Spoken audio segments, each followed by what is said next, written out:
Bonjour à tous, bonjour et bienvenue sur la chaîne du Dragon, la seule chaîne qui n'a pas la langue dans la poche. Aujourd'hui, nous allons parler un petit peu de Jérusalem. Alors, on va faire Jérusalem, pas la ville elle-même, mais les prophéties qui la concernent. Hein. Vous savez que les 10 jubilés finissent 2017. Voilà, donc c'est maintenant, hein, on y est. Hein, donc c'est la fin des temps messianiques annoncée par Judas ben Samuel.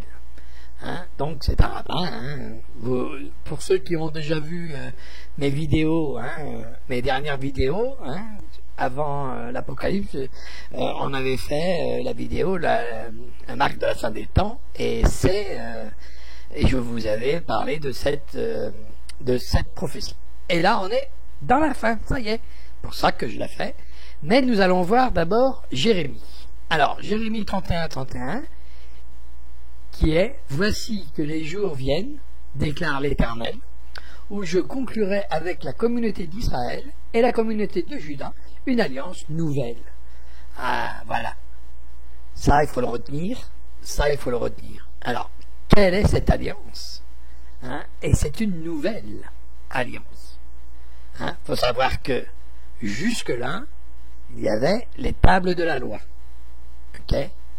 Et après Jérémie, il n'y avait plus les tables. Hein? Moïse, quand il a donné les lois, mais après Dieu a fait autrement et a fait une nouvelle alliance. Hein? Et donc, si on prend Jérémie 31, vous voyez qu'il l'annonce quand même, hein, il l'annonce.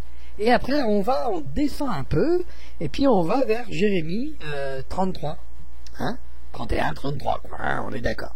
Alors, et là, on voit tout de suite que c'est autre chose. On voit l'alliance. Mais voici l'alliance que je ferai avec la communauté d'Israël. Après ces jours-là, déclare l'Éternel, je mettrai ma loi à l'intérieur d'eux. Je l'écrirai dans leur cœur. Je serai leur Dieu et ils seront mon peuple. Donc, pourquoi Ben Samuel et pourquoi je parle de Jérémie? Parce que on va d'abord se remémorer un petit peu, se rafraîchir la mémoire, on va dire, sur la prophétie. Donc, je vais vous la montrer, et donc, en condensé, hein, ça va être court, hein, donc vous pourrez tranquillement. Et ensuite, on va parler des 70 semaines. Parce que vous allez voir que les 70 semaines, ils vont un peu plus loin que les 10 jubilés. Hein? Donc là, on va voir quand même quelque chose d'intéressant. Et si je marque ça, c'est à cause du livre de Daniel. Hein? Parce que quand vous regardez Daniel dans l'Ancien Testament, hein, automatiquement, vous allez avoir quelques prophéties avec lui aussi. Hein? Et lorsque on sait, alors je vous donne juste un bout de phrase, hein, un tout petit bout de phrase, parce que on va voir après tout ça en détail, hein, donc je vais pas la faire maintenant, hein, sinon la vidéo va être interminable. Donc juste un petit bout de phrase quand il dit oindre le Saint des Saints. Hein, vous connaissez la phrase. Donc oindre le Saint des Saints. Le Saint des Saints, on sait qui c'est. Hein, vous l'avez deviné, c'est Jésus. Donc on va remonter quand même assez loin. On va remonter à l'Ancien Testament et on va aller jusque la crucifixion et après jusqu'à nos jours. Hein. Bon, aujourd'hui, on est dans l'ère messianique encore, hein, jusqu'au mois de janvier, hein, c'est clair. Donc, on part sur une autre ère. Et là, quand on regarde les 70 semaines, on comprend mieux. Les 10 jubilés. Oui, parce que tout est lié. Hein, quand vous lisez ça, faut lire et que tout est lié. Alors, pourquoi je parle de Daniel et pourquoi je parle des 70 semaines et pourquoi je parle de Jésus? Oindre le Saint des Saints. Alors, oint, ça désigne Jésus. Ça désigne le Messie, puisque son premier ministère, c'était la grâce, le pardon, c'était le sacrifice, hein, de lui-même. Le Père nous donne le Fils pour qu'il rachète tous nos péchés, tous les péchés de la terre. Donc, vous voyez bien que là, il n'était pas dans la loi. Et la loi, il ne pouvait pas la donner à ce moment-là, puisque la loi était dans les cœurs des hommes. Hein, donc, et dans l'esprit. Hein, donc, automatiquement, il ne pouvait pas avoir un ministère de loi. C'est pour ça que Jésus il est venu humblement. Hein, Daniel nous le dit, monter sur un âne. Et c'est pour ça que il était plutôt un ministère de grâce. Donc, il est venu humblement. Il n'est pas venu en roi. Il n'est pas venu en prince. Il est venu sur un âne, le petit de l'ânesse. Hein, sur un ânon. Eh oui, eh oui, eh oui. Hein, donc vous voyez, il était humble. Donc ça, c'était clair. Parce que là, ça doit être bien clair quand même. Mais, si on regarde bien, il y a une deuxième venue, parce qu'il y a aussi conducteur. Vous verrez, en Daniel, on entend, hein, conducteur. Et là, c'est le prince. Et là, si jamais on se réfère un petit peu, puisque Daniel, il nous dit, ils vont retrancher un oin. Hein? Ils retrancheront. Donc, un oin est venu, et le retrancheront. Eh bien, qu'est-ce qui s'est passé sur la croix? Ils l'ont bien retranché. Il est monté, hein, l'avènement du Christ, hein, il est monté, et donc il a été enlevé de la terre. Donc, automatiquement, il est retranché. Vous voyez? Donc, la prophétie, là, elle s'est réalisée. Déjà, depuis très longtemps. Ensuite, vous avez donc la deuxième venue, et là, c'est un deuxième ministère. C'est pour ça que je vous ai montré un petit peu Jérémie. Parce que lorsque vous voyez la deuxième venue, ben, si on la voit, hein, là on n'y est pas encore, mais lorsque vous la verrez, ou c'est juste utopique, hein, ça aussi ça peut l'être. Donc s'il vient, automatiquement il viendra pour deux ministères: ministère de la foi, voir son église, voir sa fiancée, d'accord, et deuxième ministère, c'est la loi, la justice, la paix, la justice. Donc ça sera, on va parler moderne, ça sera d'un côté religieux, de l'autre côté loi, donc politique. Hein, on est d'accord, hein, bon, le mot n'est peut-être pas approprié, mais c'est toujours, on va mieux le comprendre si je dis politique d'un côté et religieux de l'autre. Et tout ça pour un seul homme. Et c'est pour ça qu'il vient en prince. Hein, et il n'a pas une couronne sur la tête, comme on voit. Et là, c'est comme ça qu'on regarde le cavalier du cheval blanc. Quand il arrive la première fois, il a un arc. Donc, je vous ai déjà parlé de ça. Il y a des vidéos sur les cavaliers. Hein, donc, il suffit d'aller voir. Le cavalier du cheval blanc, il arrive avec un arc. Vous savez bien que Jésus, dans aucun écrit, est mentionné un arc.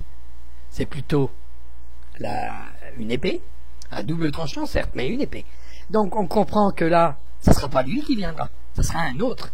Mais l'arc et puis la flèche,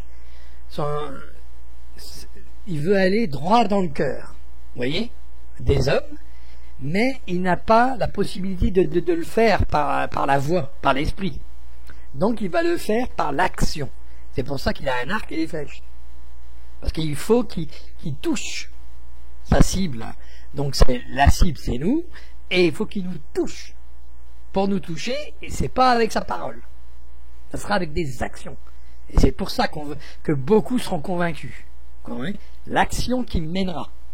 Parce qu'il nous donnera ce qu'on voudra. Voilà, point final. Pendant 3 ans et demi, hein, attention. Bon.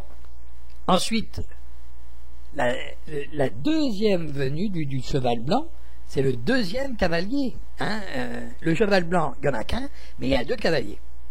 Voilà. Et celui-là, il va venir, mais là, ça sera de bon pour le coup. Parce que là, il aura sa voix, l'épée.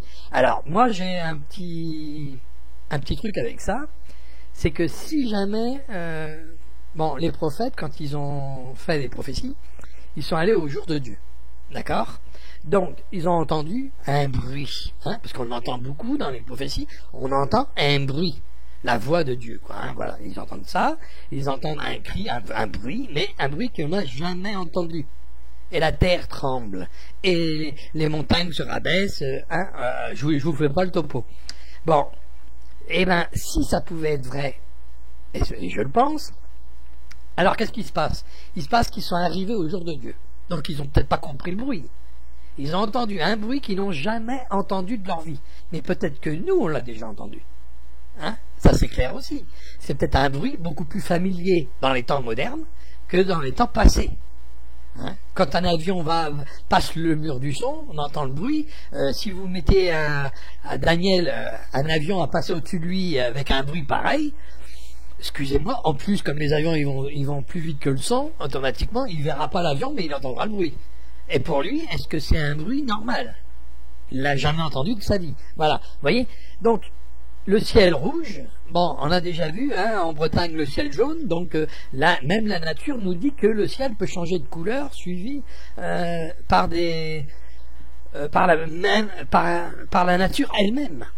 Donc, ça peut être vrai, vous voyez?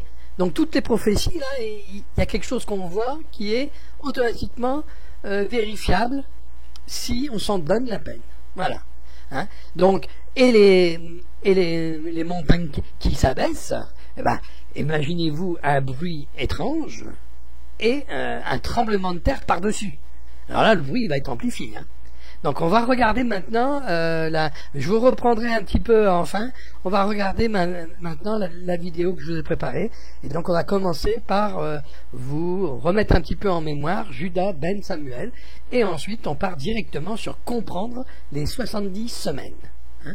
Et vous allez voir, hein, vous allez entendre loin, donc c'est Jésus, et le conducteur, c'est le prince. Mais le prince, c'est Jésus, là, le deuxième venu. Voilà, alors on y va et on regarde ça. Judas ben Samuel. Lorsque les Ottomans, turcs, qui étaient déjà une puissance à ne pas négliger sur le Bosphore à l'époque de Judas ben Samuel, conquièrent Jérusalem, ils vont régner sur Jérusalem pendant 8 jubilés. Ensuite, Jérusalem deviendra la terre interdite pendant un jubilé, puis, pendant le 9e jubilé, la ville sera de nouveau la possession de la nation juive, ce qui signifierait le début de la fin des temps messianiques. Un jubilé dure 50 ans, Lévitique 25. Il s'agit de la 50e année après 7 fois 7 ans, l'année où chaque personne doit reprendre possession de sa terre. Les calculs de Judas ben Samuel étaient purement théoriques, il n'y avait absolument aucun signe à cette époque de leurs accomplissements. Ils n'étaient pas en mesure de faire l'expérience de leurs accomplissements, parce que ce n'est que seulement 300 ans après sa mort que la première de ces prévisions devait se réaliser. Les Mamelouks, qui avaient régné sur Jérusalem depuis l'année 1250, ont été conquis en 1517 par les Turcs ottomans. Les Ottomans y ont régné pendant 8 jubilés, 8 fois 50 égale 400 ans, c'est-à-dire qu'ils ont régné à Jérusalem pendant 400 ans. Exactement 400 ans plus tard, en 1917, les Turcs ottomans ont été conquis par les Britanniques. La Société des Nations a conféré le mandat de la Terre Sainte et de Jérusalem aux mains des Britanniques. Ainsi, à partir de 1917, en vertu du droit international, Jérusalem était une terre interdite, no man's land.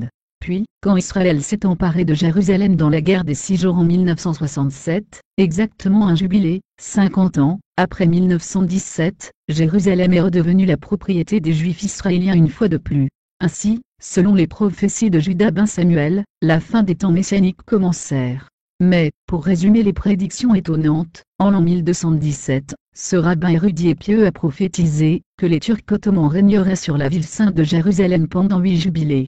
Maintenant, gardez à l'esprit qu'il a fait cette prédiction 300 ans, avant que les Turcs ottomans prennent le contrôle de Jérusalem en 1517. En effet, 6217 et 1517 allaient être des années jubilaires, comme le croyait Judas ben Samuel. Alors, sa prophétie était tout à fait exacte, car, exactement 400 ans après que les Turcs aient pris le contrôle de Jérusalem, ils furent chassés de la ville et de la Terre Sainte en 1917.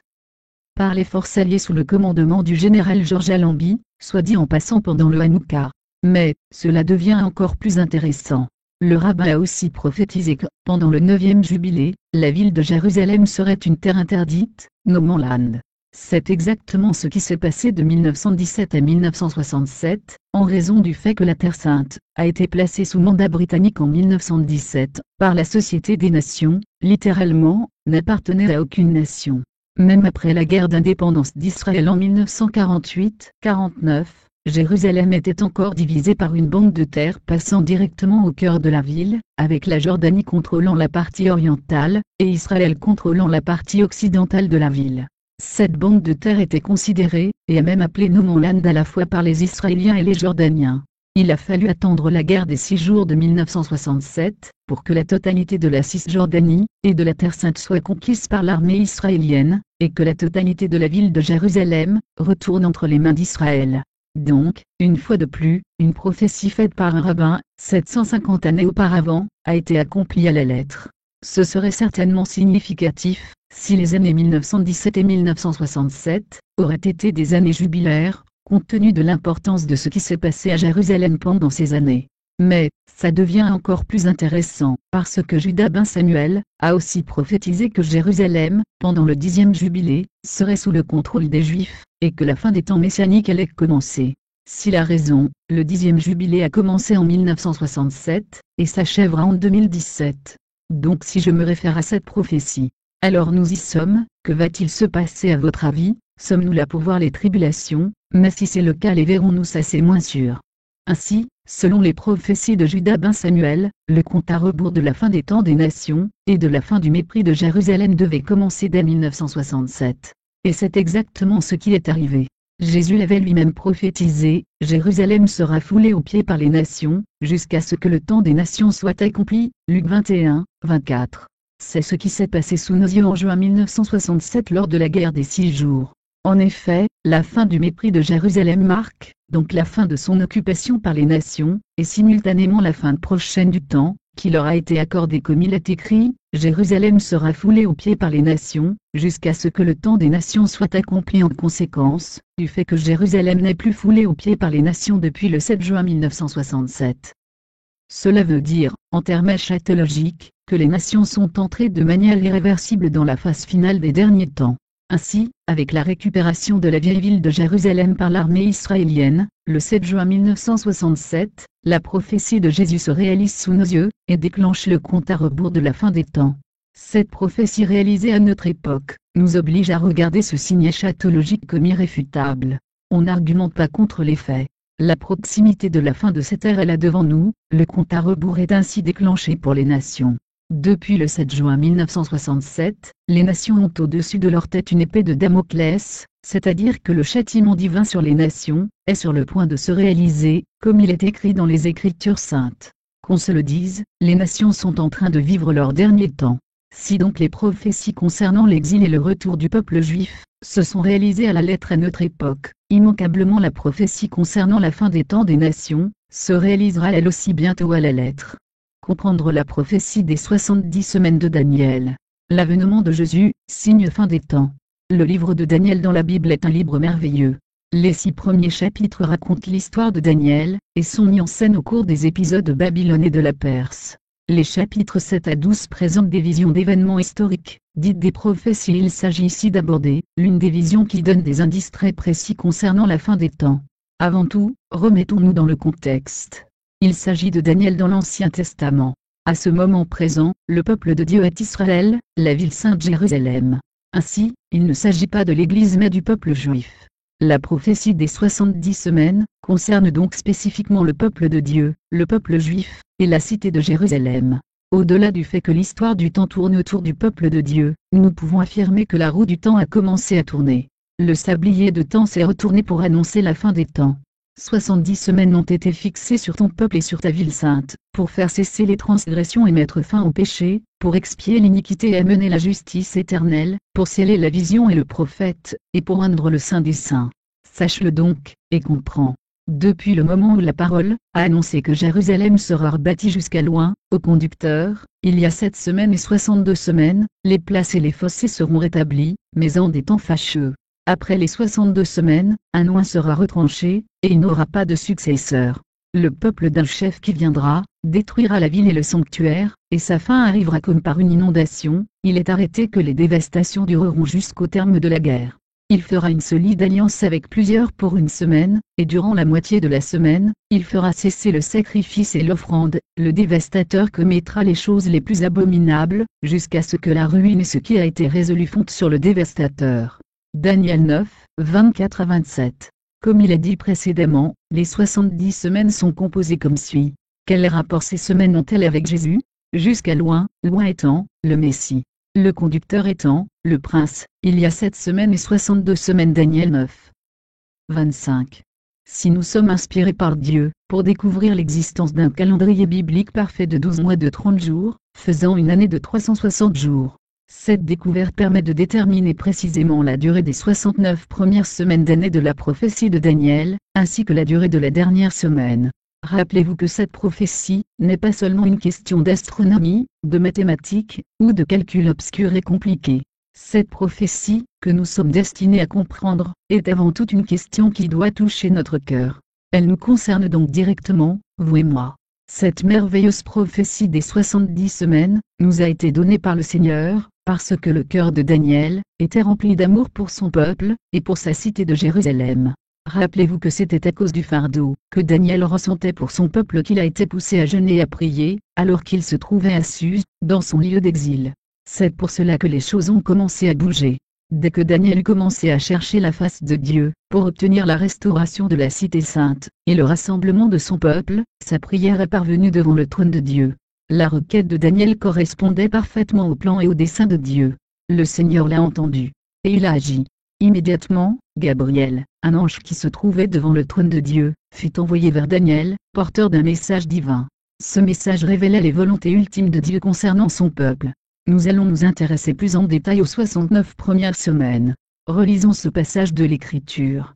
Sache-le donc, et comprends. Depuis le moment où la parole a annoncé que Jérusalem sera rebâtie jusqu'à loin, au conducteur, il y a 7 semaines, dans 62 semaines, les places et les fossés seront rétablis, mais en des temps fâcheux. Daniel 9. 25. D'après ce passage, nous pouvons en conclure que la reconstruction des murailles, et la restauration complète de la souveraineté de Jérusalem, allait prendre 7 fois 7 semaines, égale à 49 années bibliques prophétiques. À partir de là, une nouvelle période de 62 semaines d'années, allait conduire sans interruption à un autre moment capital de l'histoire, loin, le Messie, le conducteur, le prince, allait se révéler comme tel à son peuple. Cela s'est produit le 10 du mois de Nisan, juste avant la Pâque, 4 jours avant la crucifixion du Seigneur Jésus. Cette année marquante était l'année 32. Quelques chiffres pour illustrer et mieux comprendre. 7 plus 62 égale 69 semaines d'années prophétiques. 69 fois 7 années, égale à 483 années prophétiques. 483 années prophétiques, multipliées par 360 jours, égale à 173 880 jours prophétiques. Ce nombre de jours prophétiques correspond exactement au nombre de jours écoulés entre le jour de la publication de l'édit d'Artaxerxès, en faveur de Néhémie, et le jour de l'entrée triomphale de Jésus à Jérusalem. 173 880 jours après le règne d'Artaxerxès, le peuple de Dieu, et la cité de Jérusalem, se trouvaient placés à un moment crucial et unique de leur histoire. C'était le point culminant du ministère de 3 ans et demi du Seigneur Jésus, en ce printemps de l'an 32. C'était aussi un mois de Nisan. Le peuple d'Israël pouvait contempler son Messie, son prince, entrer triomphalement à Jérusalem, monté sur un âne. Pourquoi ce délai entre la 69e et la 70e semaine ? La 69e semaine s'est donc achevée à la fin de ce jour unique, qui marquait l'entrée triomphale de Jésus dans Jérusalem. Le Seigneur Jésus était sur le point d'achever le temps de sa première venue sur la terre. Pour cette première entrée à Jérusalem, comment allait se comporter le Messie ? Allait-il entrer à Jérusalem pour exercer la vengeance de Dieu, en roi conquérant, monté sur un cheval blanc, armé d'une épée pour frapper les nations ? Non. D'autres prophéties concernant une nouvelle venue du Messie devaient encore attendre, Ésaïe 63. 1, 6, Apocalypse 19. 11, 21, etc. Lors de sa première venue, le Seigneur Jésus devait prendre l'apparence d'un humble serviteur. Au cours de ses 3 ans et demi de ministère, il ne s'est officiellement présenté au peuple, comme le Messie qu'en ce jour mémorable du 10 Nisan. C'est l'unique jour où Jésus eut l'occasion de faire son entrée messianique dans la ville de Jérusalem. Il avait enseigné et exercé son ministère dans cette ville pendant 3 ans et demi. Mais, en ce jour particulier, ce fut la seule occasion où il accepta de remplir publiquement son rôle de Messie. La foule avait bien crié, « Hosanna ! Béni soit celui qui vient au nom du Seigneur, le roi d'Israël » Jean 12. 13. Jésus était descendu du mont des Oliviers, avait traversé le torrent du Cédron, et avait pénétré dans Jérusalem par la porte orientale. Ce fut une joyeuse parade. Tous ceux qui l'aimaient étaient assemblés, et l'accueillaient avec des cris de joie. Ils jetèrent des branches de palmier devant lui, comme pour honorer un roi qui revient en triomphe dans sa ville. Hélas, ce moment fut de courte durée. Les chefs religieux étaient furieux. Malgré le fait que la semaine de la Pâque avait déjà commencé, ils décidèrent immédiatement de mettre Jésus à mort. 4 jours plus tard, exactement comme la prophétie de Daniel l'avait annoncé, le Messie fut retranché, Daniel 9. 26. Puisque la 70e semaine est celle de la fin des temps, pourquoi y a-t-il ce délai entre la 69e semaine et la dernière semaine? Cela fait 2000 années bibliques que le Seigneur a été retranché. Pour répondre à cette question, nous ferions bien tout d'abord de nous la poser. Pourquoi notre Seigneur devait-il venir 2 fois sur la terre? Pourquoi devait-il venir une première fois comme un serviteur souffrant, humble, monté sur un âne, puis une deuxième fois comme un libérateur et un roi, monté sur un cheval blanc? Le temps de la grâce entre la 69e et la 70e semaine. Voici une réponse possible de ce temps entre la 69e et la 70e semaine. Notre Dieu est un Dieu de grâce, mais aussi un Dieu de justice. En tant que chrétiens, nous insistons beaucoup sur le ministère de grâce de Jésus. Mais nous n'aimons pas beaucoup insister sur son ministère de justice. Nous tendons à réserver cet aspect à l'Ancien Testament ou à la loi mosaïque. Nous croyons, à juste titre, que nous ne sommes plus sous la domination de la loi, parce que nous sommes morts à la chair, et que nous sommes conduits par l'Esprit. Pourtant, la Bible nous dit que la Nouvelle Alliance comprend aussi une loi. Cette loi n'est pas un système de commandements écrits sur des tablettes d'argile ou des parchemins, destinés à être appliqués au moyen d'une observation extérieure. Non. La loi de la Nouvelle Alliance est écrite dans nos cœurs. Nous sommes soumis à Christ, et nous lui obéissons, non par obligation, mais parce que nous l'aimons. Cette œuvre merveilleuse provient de l'œuvre intérieure de la grâce de Dieu dans nos cœurs, une grâce que nous recevons par la foi. Voici, les jours viennent, dit l'Éternel, où je ferai avec la maison d'Israël, et la maison de Juda une alliance nouvelle, non comme l'alliance que je traitais avec leur père, le jour où je les saisis par la main pour les faire sortir du pays d'Égypte, alliance qu'ils ont violée, quoique je fusse leur maître, dit l'Éternel. Mais voici l'alliance que je ferai avec la maison d'Israël, après ces jours-là, dit l'Éternel, je mettrai mes lois au-dedans d'eux, je l'écrirai dans leur cœur, et je serai leur Dieu, et ils seront mon peuple. Jérémie 31. 31-33. Le temps qui sépare la 69e et la 70e semaine, concerne le temps de l'Église, c'est-à-dire le temps de la grâce. Le salut ne se trouve qu'en Jésus-Christ, le Seigneur et Sauveur. Nous sommes actuellement à cette période, étant donné que l'enlèvement de l'Église n'a pas encore eu lieu. Une fois arrivée, la 70e semaine pourra commencer. Beaucoup de chrétiens ne comprennent pas qu'ils doivent être gouvernés directement par Christ, au moyen d'une loi qui est inscrite dans leur cœur, et qui est une loi d'amour. Notre intelligence a trop subi l'influence grecque.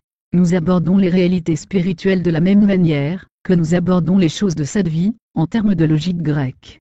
Nous traitons les concepts spirituels de la parole de Dieu, comme nous traiterions un théorème de mathématiques ou de géométrie. Mais cela ne marche pas bien pour aborder les réalités spirituelles. Souvent, les vérités spirituelles sont interdépendantes. Nous faisons violence aux préceptes de Dieu en les forçant à entrer dans les catégories idéologiques de notre intellect. C'est le cas pour la loi et la grâce. Dans tout l'Ancien Testament, Dieu a constamment tenté de toucher Israël au niveau de son cœur. Nous qui sommes aujourd'hui membres de son Église, nous devons comprendre que le Seigneur, qui est venu habiter dans notre cœur après notre nouvelle naissance, veut régner en nous, tout en nous maintenant dans une relation d'amour avec lui. C'est un tel amour qui permettra à sa loi juste de s'imposer dans nos cœurs. Il ne s'agit pas d'une relation légaliste et pénible. Dans notre marche par la foi avec lui, nous apprendrons à nous livrer de plus en plus complètement à cette loi intérieure de l'Esprit qui veut nous diriger entièrement. C'est là l'œuvre de la grâce, qui n'exclut pas l'œuvre de la juste loi de Christ en nous. Comme nous sommes prémillénaristes, cette question de la loi ne devrait pas nous poser de problème. Nous savons que quand Jésus sera revenu sur la terre pour y régner, il imposera sa juste loi à toute la terre. Les Juifs sont surtout préoccupés par le règne de la justice. L'Église est surtout préoccupée par le règne de la grâce, et l'expansion de l'Évangile. Notre Seigneur est préoccupé de ces deux choses à la fois. Il va régner sur la terre en tant que Messie, pendant 1000 ans. Il exercera les deux ministères de Melchizedek, sacrificateur et roi.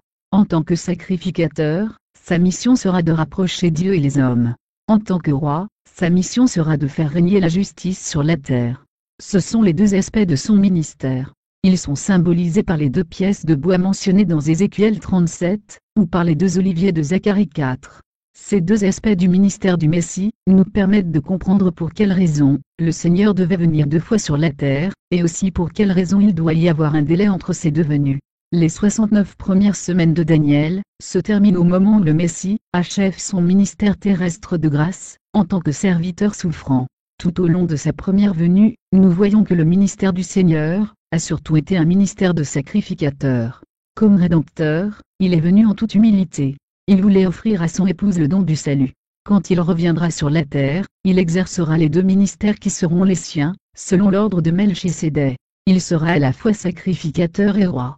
Jésus occupera ces deux fonctions royales, tout au long du millénium à venir. 5 siècles avant la première venue de Jésus, le prophète Zacharie avait vu le Messie entrer à Jérusalem de cette manière humble. Il l'a vu pénétrer dans la cité de paix humblement, monté sur un âne. Le Seigneur n'a alors cherché à faire aucune conquête terrestre. Il était venu se donner au peuple de l'Alliance, à sa future épouse. Il était venu lui offrir le don du salut. Sois transporté d'allégresse, fille de Sion. Pousse des cris de joie, fille de Jérusalem. Voici, ton roi vient à toi, il est juste et victorieux, il est humble et monté sur un âne, le petit d'une ânesse. Zacharie 9. 9. Lors de sa première venue, le Messie voulait offrir sa grâce à son épouse, comme prix de son rachat. Cela lui a coûté sa propre vie. Il est venu offrir la bonne nouvelle de l'Évangile tout d'abord à sa ville de Jérusalem, puis à la Judée, à la Samarie, et à toutes les nations, jusqu'aux extrémités de la terre. Le but de cette longue période entre les deux venues du Messie, était d'offrir à tous les hommes un temps de la grâce. Cette période de la grâce devait commencer au moment de sa mort sur la croix, et doit durer jusqu'à la 70e semaine de Daniel. Lors de la bataille finale d'Armageddon, Jérusalem sera investie par les armées des nations. Mais, même dans cette période de trouble extrême, tous ceux qui invoqueront le nom du Seigneur continueront à être sauvés. Joël 2. 28-32. Jésus n'est pas encore revenu exercer son ministère de roi sur la terre. Après la grande tribulation, tous les habitants de la terre verront le Seigneur revenir en gloire. Matthieu 24, 29, 31. Le jour du Seigneur marquera son retour, accompagné de tous ses saints. Jude 14, 15. C'est alors qu'il se vengera de ses ennemis. Ésaïe 34. 8, Ésaïe 63. 1, 6, Apocalypse 19. 11, 21, et qu'il délivrera le peuple de son alliance. Michée 2. 12, 13, 1 Thessaloniciens 4. 13, 18. Il exercera la justice et le jugement, et régnera sur notre terre ravagée et polluée, et sur ses habitants malades du péché et en détresse.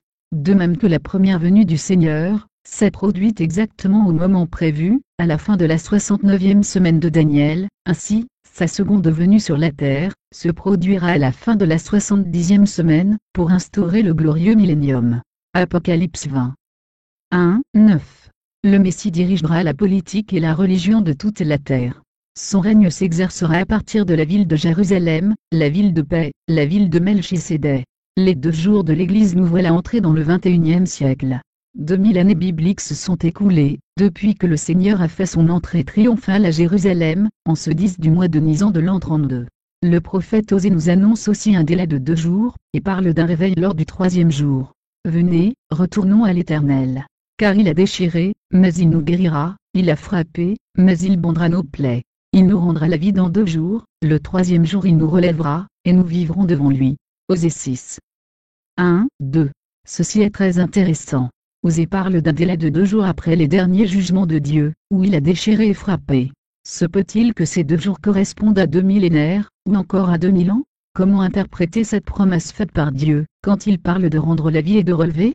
Ce relèvement se fera le 3e jour, ce qui nous permet de penser que ce 3e jour fait référence au millénium, et que les 2 premiers jours représentent la période de 2000 ans, que nous venons de vivre depuis le départ de Jésus de cette terre. Cela correspondrait aussi à ce que croyaient les antiques sages d'Israël. Ils envisageaient 6000 ans de règne de l'homme sur la terre, suivi par un sabbat glorieux de 1000 ans de règne de Jésus. Osée peut donc très bien nous avoir donné la durée exacte du temps, qui devait s'écouler entre l'entrée triomphale de Jésus à Jérusalem, et le moment où le Seigneur reviendrait régner sur la terre. Ces 2000 ans peuvent représenter la durée du délai, qui nous était imposé entre les 2 venues du Seigneur. Car il est écrit par ailleurs. Mais il est une chose, bien-aimés, que vous ne devez pas ignorer, c'est que, devant le Seigneur, un jour est comme 1000 ans, et 1000 ans sont comme un jour. 2 Épîtres 3, 8. Si les 2 jours représentent 2000 ans, cette prophétie d'Osée mérite d'être étudiée un peu plus en détail. Tout d'abord, on peut remarquer que 2000 ans correspondent exactement à 40 jubilés de 50 ans. Le nombre 40 est un nombre particulier, qui est toujours associé à la notion d'épreuve. Les enfants d'Israël ont été éprouvés pendant 40 ans dans le désert. Il est intéressant de constater que l'Église du Seigneur pourrait aussi avoir effectué sa traversée du désert pendant 40 jubilés. En outre, nous devons nous demander quelles sont les années que nous devons considérer, nos années solaires habituelles de 365,2422 jours, ou les années bibliques prophétiques de 370 jours. Il en est de la prophétie d'Osée, comme de toutes les prophéties qui nous sont parvenues depuis le trône de Dieu. Le Seigneur fait toujours référence à l'année biblique parfaite de 360 jours. Des jours terribles s'annoncent, pour les Juifs comme pour les chrétiens. Mais nous ne devons pas nous inquiéter de l'issue finale. C'est Jésus qui ouvre les sceaux de l'Apocalypse. C'est lui seul qui contrôle toute l'histoire du monde. C'est lui qui en a fixé les limites. Le Messie a déjà décidé de mettre un terme à tout le mal que nous voyons sur la terre. Et il le fera en un clin d'œil. À la fin de la 70e semaine, il retournera à Jérusalem, en tant que roi conquérant, monté sur un cheval blanc. Le lion de la tribu de Juda, le fils de David, imposera son règne de justice à toute la terre. Beaucoup de méchants n'apprécieront pas ce règne. Cela explique pourquoi le psaume 2 nous décrit la colère des nations confrontées au règne du Messie. Grâce et paix à tous ceux qui auront aimé son avènement. Donc là voilà, c'est fini. Vous avez vu, je vous ai mis les 70 semaines. Alors maintenant on peut mieux comprendre la première venue et la deuxième venue. Hein. Voilà pourquoi j'ai parlé de Jérémie au début, et voilà pourquoi on a parlé de Jésus.